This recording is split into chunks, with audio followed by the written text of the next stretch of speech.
So Chris Christie's in trouble. So what are conservatives across the country going to do? They're going to step up to his defense, of course. Now, not all of them, the guys who are planning to run for president against him, conspicuously silent, right? But on Fox News, corporate headquarters, and understand that Chris Christie is very popular with multinational corporations, banks, Wall Street, etc. Those are his primary funders. Those are the same people who love Fox News Channel. Okay, so that's why Fox News is quick to step up to his defense. We found a good number of people who had a unique defense of Chris Christie. Let's start with Britt Hume. So what about this bully narrative? Well, I would have to say that in this sort of feminized atmosphere in which we exist today, guys who are masculine and muscular like that in their private conduct and kind of old-fashioned tough guys run some risks. Feminized? Feminized. Atmosphere.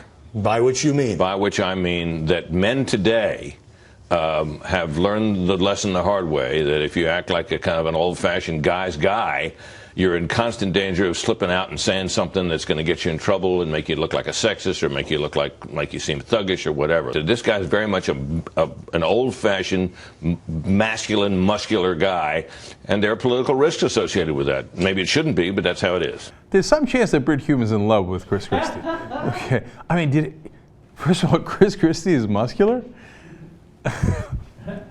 Okay, great. Apparently I'm very muscular. Okay, feel good about that. But that was hilarious, man. I mean, like in the old days when a man was a man, he shut down a fucking bridge, you know what I'm saying?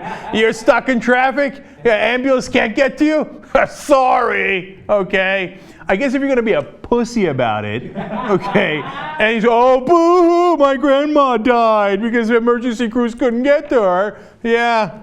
Well, that's not who Chris Christie is. He's a guy's guy. Because guys like it when grandmothers die. Okay. And a tough guy attitude where he tells everybody to shut up, etc. Isn't that ironic? He tells everybody to shut up and then does an hour and 48-minute press conference. Okay, but we're not done yet. Here comes Karl Rove to defend Chris Christie. I don't think the Tea Party is going to seize upon Fort Lee and the George Washington Bridge as their defining difference with Christie. In fact, I think his handling of this, being straightforward, taking action, saying I'm responsible, firing the people, probably gives him some street cred with Tea Party Republicans who say that's what we want in a leader, somebody who steps up and takes responsibility.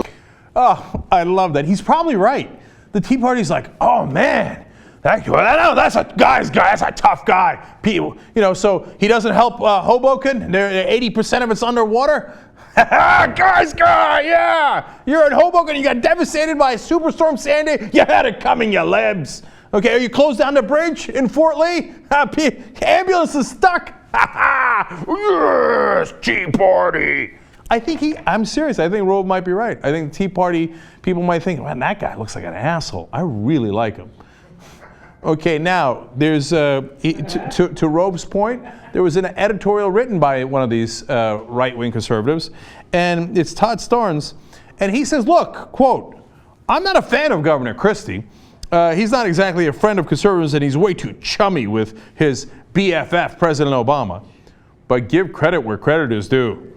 I like that. I didn't like it when he was actually helping the people of New Jersey by getting the president to give him billions of dollars to help with Superstorm Sandy. But now that I find out he was an asshole to the people who suffered from Superstorm Sandy and to his other citizens, well, now give credit where credit is due. And he says, quote, Governor Christie stood before the cameras and took his lumps like a man.